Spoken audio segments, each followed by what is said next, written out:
દેવ જે હો આ બે દીકરીઓ આમાં એવું લખીને આવ્યું કે અમે બે બહેનું જ છે, દેવી પૂજક ની દીકરીઓ છે, અમારા મા બાપ નથી. જે હો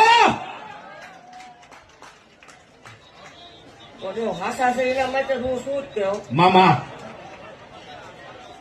હે દેવ જગત એમ કે ને કે વાઘરી ન બોલાય, હા માડી તો આગળ અસલ વાઘરી ની માતા હું કહેવાય ઈ ભાગતી જાવ દેવ.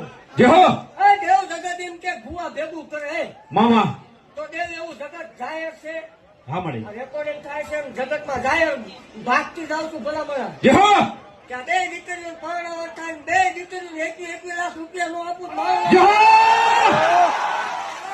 દેવ મામા એવું ભાગતી જાઉં છું કે આ બે દીકરીનો કન્યાવર કરવાનો થાય ભલામણા. આમ તો હવે દેવ આ દેવી પૂજક ની દીકરીઓ છે હો. જે હો વાઘરી અવાજ ની મેળવણી બોલવા ભલામણા મામા માંથી અવાજ કિલો ભલામણ આવે.